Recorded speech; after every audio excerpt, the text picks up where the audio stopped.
yang enam ini atlet dari luar daerah.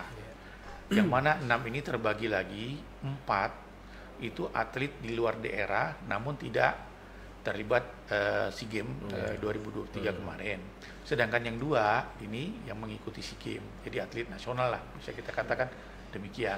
Dibocorkan berapa sih hadiahnya ini buat pemenang ini? Jadi kita wajib sampaikan, hadiah utama itu sekitar 2,5 miliar lebih kurang.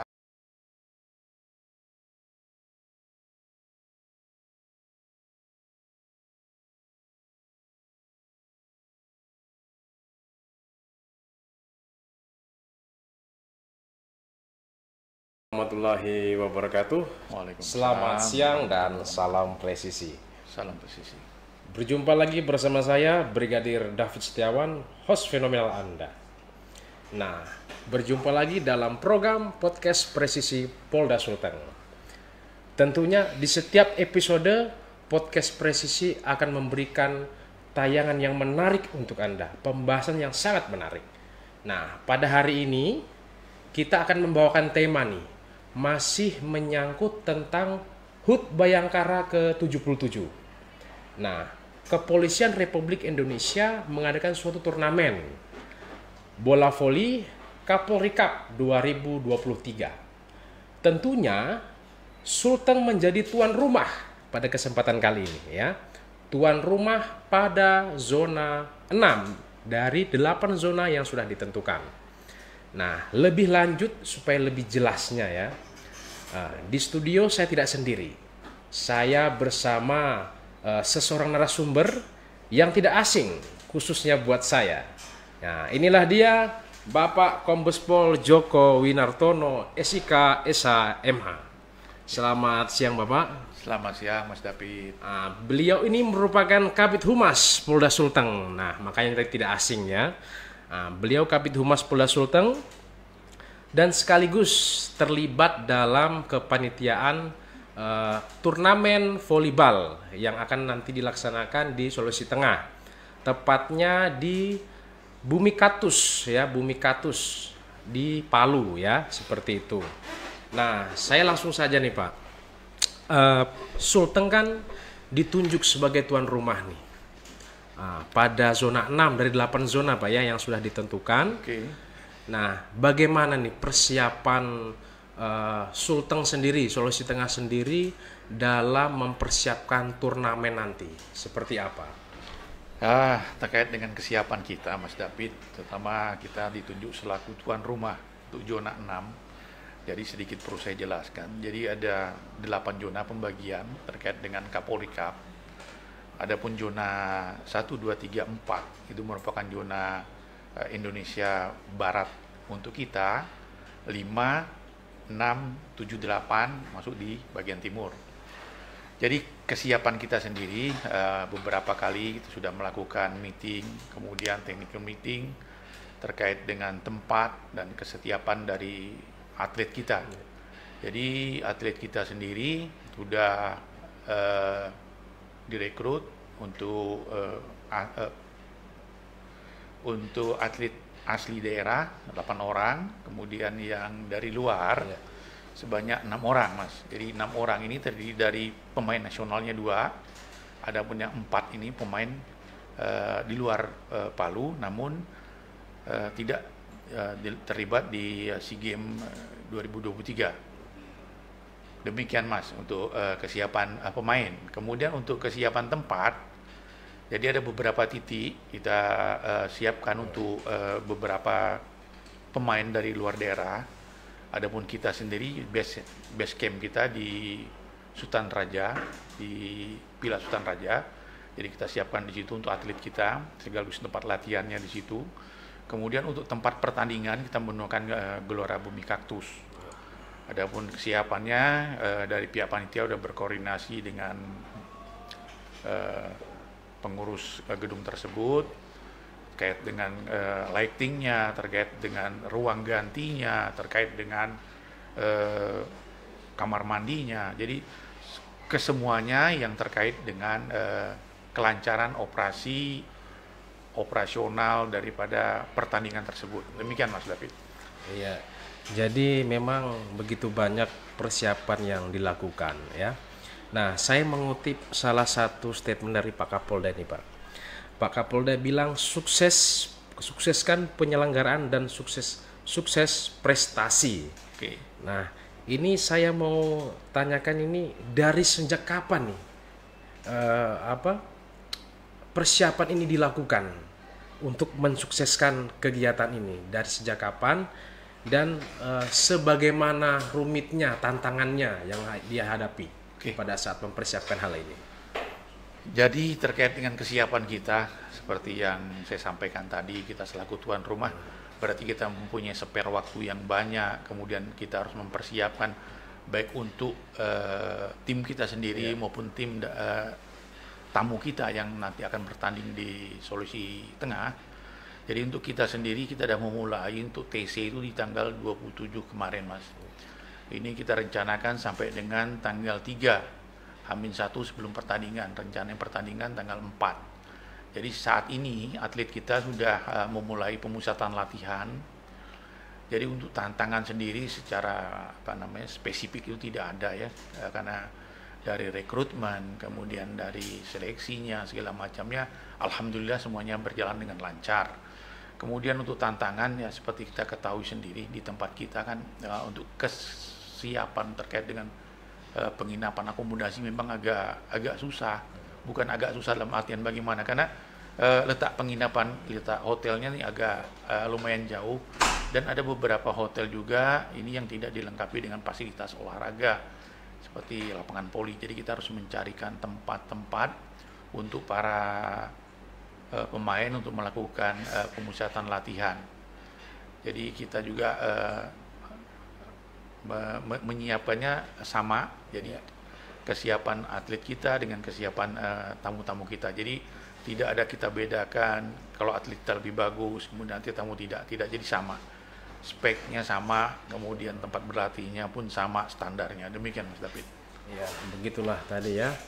Nah, cuma ini mungkin banyak yang penasaran nih Pak. Di awal tadi mungkin ada beberapa hal yang kelupaan nih. Pasti banyak yang tanya. Mungkin bisa diperkenalkan dulu Pak sama teman-teman. Kalau saya kan pasti sudah biasa ya, tiap hari ketemu beliau. Nah, mungkin teman-teman penasaran nih, Kabid Humas ini bagaimana sih orangnya? Kita butuh perkenalan nih Pak. Nama siapa Pak? Mungkin rumah asli mana? Oke. Ya, seperti itu. Silakan Pak. Terima kasih Mas David. Jadi kesempatan ini sekaligus saya memperkenalkan diri. Mungkin rekan-rekan media nggak asing sama saya. Namun tidak ada salahnya saya memperkenalkan pada rekan-rekan, para teman-teman yang sekarang menyaksikan live stream kami. Nama saya Joko Winartono, SIK SH MH. Saya putra Jawa, kelahiran Kalimantan, tepatnya di Kutai Kertanegara. Saya besar lahir di Kutai Kertanegara, kemudian saya juga mengadu nasib menjadi taruna berasal dari sana. Kemudian saya penempatan pertama di Kalimantan Timur juga, alhamdulillah saya bisa kembali kampung. 8 tahun kemudian saya bergeser ke Bengkulu. Mungkin Bengkulu sama dengan kita di Sulawesi Tengah, memang tempatnya rentan terjadi gempa bumi. Kemudian di Bengkulu saya bergeser lagi ke Sulawesi Utara. Dari Sulawesi Utara saya bergeser lagi ke Sulawesi Tengah. Sekarang saat ini saya bersama teman-teman, bersama rekan-rekan yang menyaksikan live streaming. Kemudian untuk keluarga, istri 1, anak 2. Istri saya kebetulan Polwan, berdinas di Satuan Lalu Lintas di Polda Sulawesi Tengah.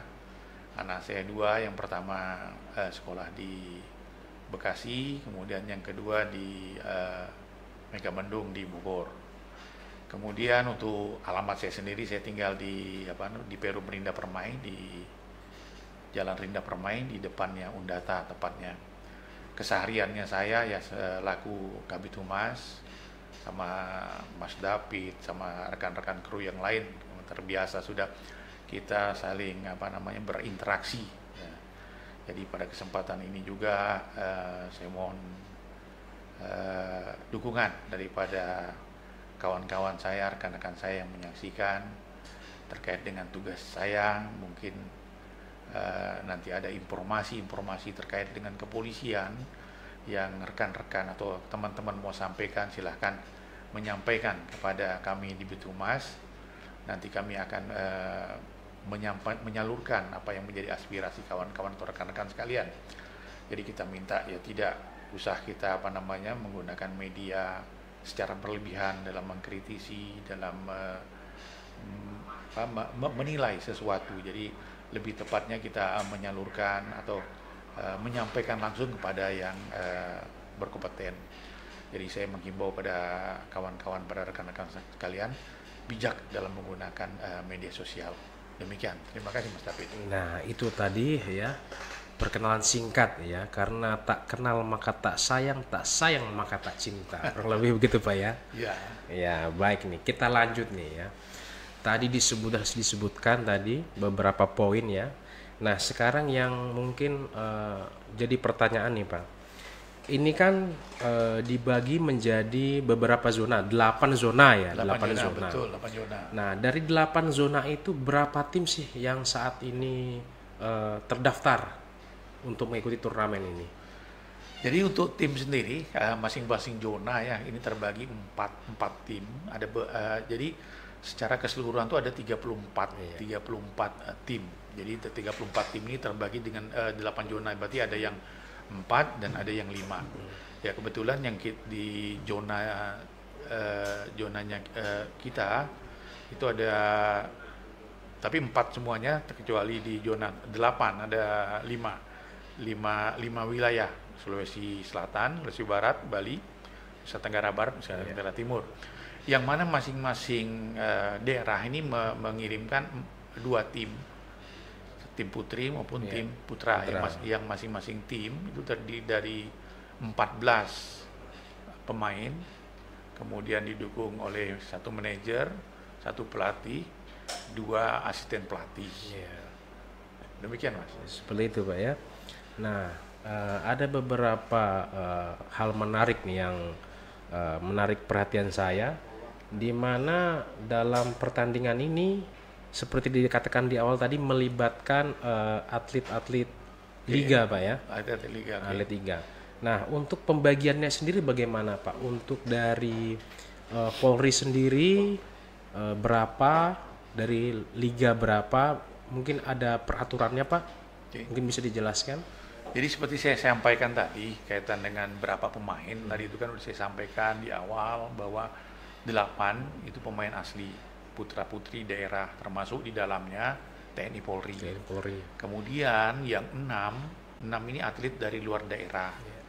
Yang mana 6 ini terbagi lagi, 4 itu atlet di luar daerah namun tidak terlibat SEA Games 2023 kemarin. Sedangkan yang 2 ini yang mengikuti SEA Games, jadi atlet nasional lah, bisa kita katakan demikian. Berarti ini secara umum memang tidak hanya diperuntukkan untuk TNI Polri saja, tetapi secara umum boleh. Maupun atlet boleh semua boleh. Pak ya. Jadi di samping ini kan pertandingan ini sebenarnya memang mencari bibit-bibit di masing-masing daerah, bibit-bibit unggul yang nantinya ke depannya akan menjadi pemain-pemain berskala nasional nantinya. Jadi memang sebutannya memang Kapolri Cup, namun peruntukannya adalah kita mengusung nama daerah. Jadi tidak disebutkan nih Polda Sulawesi Tengah, tidak. Kita sebutnya Provinsi Sulawesi Tengah.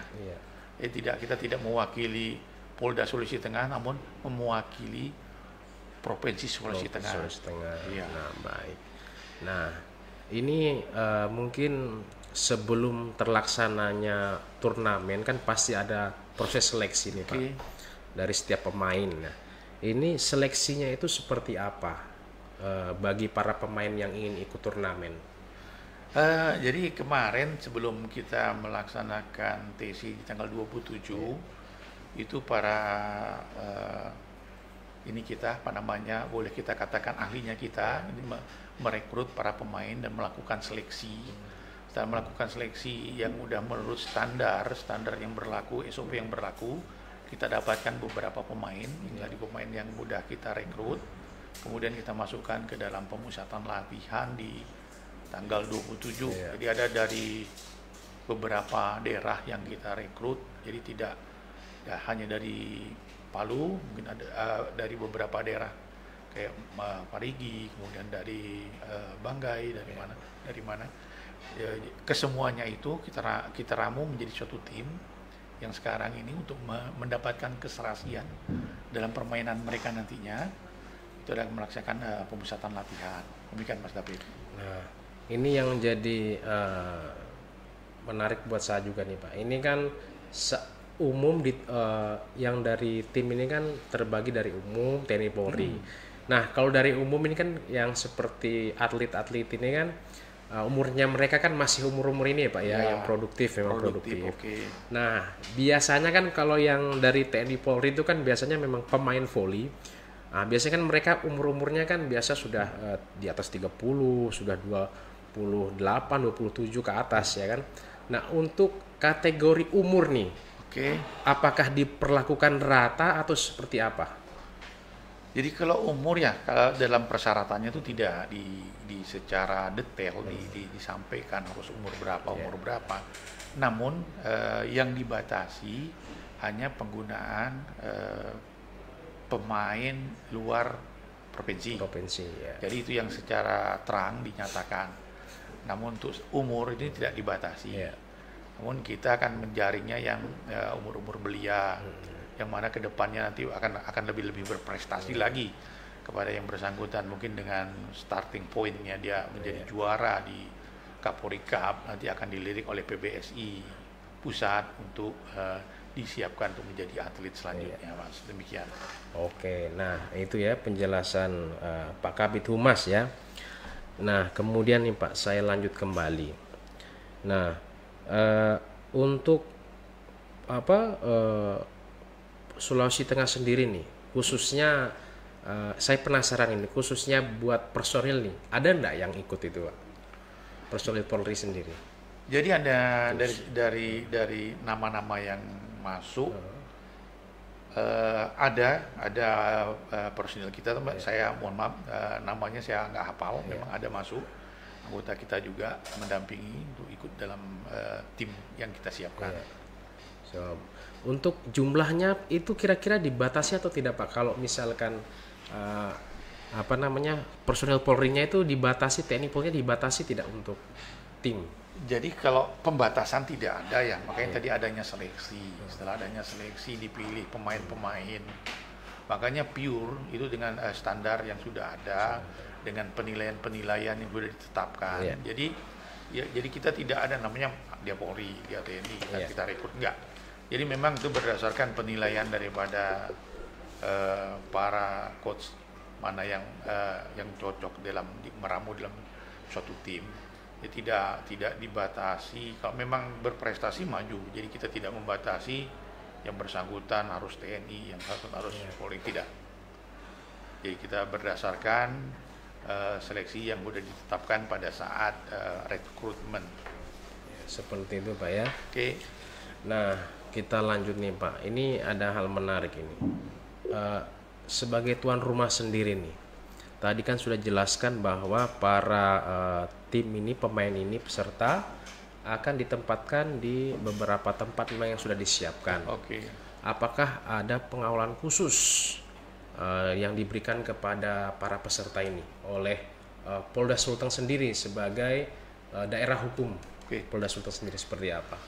Jadi untuk pengamanan memang otomatis dalam event-event besar begini kita telah menetapkan suatu prosedur pengamanan baik kepada pemain, official, kemudian tempat atlet menginap, tempat pertandingan, itu secara prosedur tuh udah disiapkan pengamanan. Kemudian untuk angkutannya juga yang angkutan para atlet, official itu disiapkan pengamanan. Jadi gerak atlet ya kita upayakan, kita harus memberikan rasa nyaman, aman kepada mereka. Secara spesifik memang pengamanan sudah diatur, ada SOP-nya, jadi itu wajib kita amankan, dan pengamanannya sesuai dengan standar. Secara khusus sih tidak, namun kita menggunakan standar operasional yang ada pada kita. Seperti itu ya. Nah baik, sebelum kita lanjut, ada yang pesan-pesan yang akan lewat berikut ini nih Pak. Bersama saya Brigadir David Setiawan dalam program podcast Presisi Polda Sulteng. Nah, kita lanjut lagi nih ya. Topik pembahasan yang sangat menarik pada hari ini. Nah, tentang turnamen nih Pak. Oke. Nah, ini kan setelah dilaksanakan di Sulawesi Tengah untuk zona 6 nih. Nah, setelah ini lanjut ke mana nih Pak? Untuk turnamen ini. Jadi untuk turnamen dari 8 zona telah dibagi timur baratnya, kemudian masing-masing zona ini akan melakukan pertandingan setengah kompetisi. Yang mana setengah kompetisi dari 4 dikurang 1 sisa 3. Berarti setiap tim akan bermain 3 kali.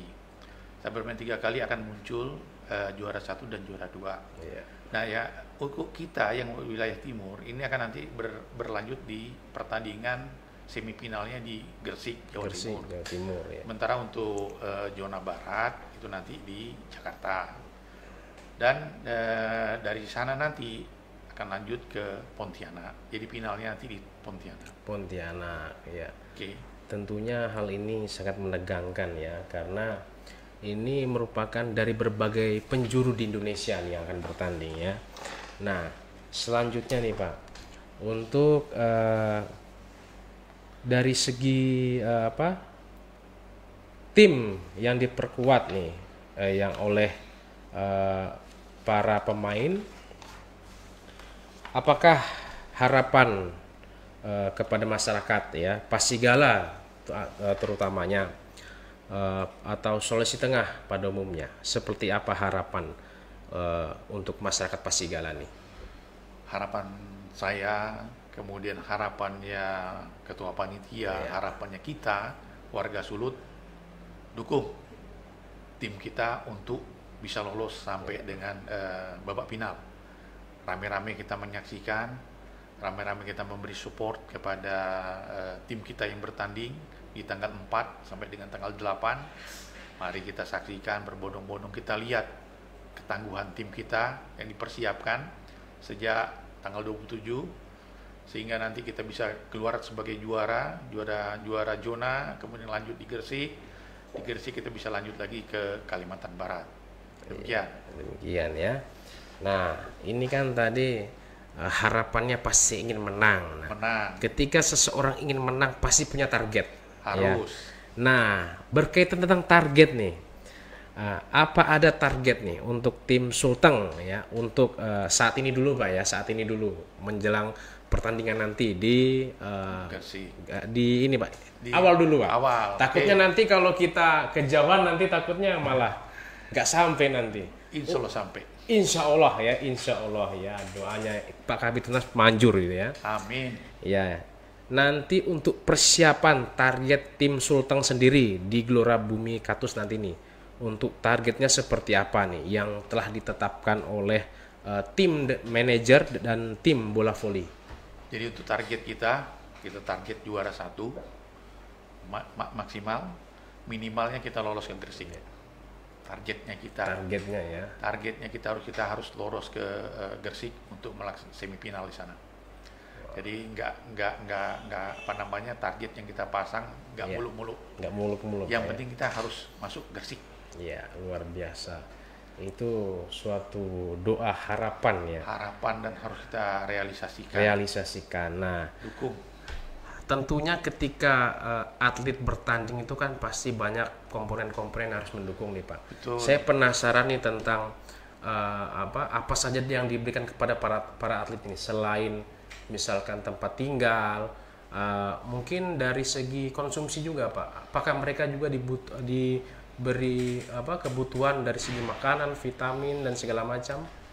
Jadi terkait dengan kebutuhan itu kewajiban ya, kewajiban kita untuk memberikan asupan yang bergizi yang bagus untuk atlet kita untuk bertanding. Tempat tinggal kita siapkan yang bagus, kemudian gizi otomatis konsumsinya mereka kita siapkan. Kayak dari awal-awal tadi saya sampaikan, tempat berlatih mereka, penginapan mereka, tempat bertanding mereka, sampai dengan dipikirkan tuh sampai dengan ruang ganti, kamar mandinya kita pikirkan semua. Jadi atlet kita merasa nyaman. Demikian juga atlet-atlet yang akan bertanding di sini semua kita bikin nyaman semuanya. Plus untuk atlet kita ya kita ekstra puding, kemudian gizinya itu pasti diperhatikan tim manajer. Iya, luar biasa. Jadi semua kebutuhannya dicukupi, dari Mas. dari hal sekecil apapun semua dicukupi. Semua dicukupi. Iya. Jadi jangan sampai atlet kita hanya berpikir untuk main dan menang. Iya. Tidak ada yang lain. Luar biasa. Main menang. Main menang ya. Kita datang, kita melihat, kita menang. Ya, luar biasa. Tentunya yang senang juga kita masyarakat Sulawesi Tengah, Pak ya. Wajib kita gembira, wajib kita bangga. Nah, berkaitan tentang itu nih ya. Ini pasti banyak yang tanya nih, Pak. Turnamen yang akan dilaksanakan nanti di Gelora Bumi Katus nih, pasti banyak yang tanya. Pak, apakah ketika kita mau nonton nih event itu, apakah akan bayar? Oke. Ya, seperti itu. Mungkin mohon dijawab nih, Pak. Akan saya jawab. Jadi memang berbayar, namun terjangkau. Untuk tiket nanti akan dijual di GBK maupun online, berbayar, tapi tidak mahal, Saya jamin tidak mahal dan bisa terjangkau untuk kita mendukung atlet kita pada tahap selanjutnya. Demikian, Mas David. Ya, luar biasa ya. Nah, ini untuk kapasitas penonton nih, Pak. Dibatasi tidak untuk kapasitas penonton ini? Di Gelora Bumi Katus bisa nampung sekitar berapa? Sekitar lebih kurang berapa? 4.000-an ya penonton ya. 4.000-an. Berarti sekitar itu ya, Pak ya? Ya, silakan. Harus penuh ya pokoknya. Harus penuh. Dukungan kepada tim kita maju. Ya. Ini mungkin pertanyaan ini mungkin bisa dijawab bisa tidak nih, Pak. Boleh nggak dibocorkan nih ya? Dibocorkan berapa sih hadiahnya ini buat pemenang ini? Jadi kita wajib sampaikan, sampaikan hadiah utama itu sekitar 2,5 miliar lebih kurang. Kemudian untuk hadiah pertama juara 1 pembinaannya sekitar 500 juta. Hadiah kedua 350 juta, kemudian hadiah ketiga itu 150 juta. Kemudian untuk hadiah keempat juara 4 100 juta. Kemudian untuk juara 5 sampai dengan 8 itu 25 juta. Jadi yang sudah masuk ke babak final semuanya mendapatkan hadiah.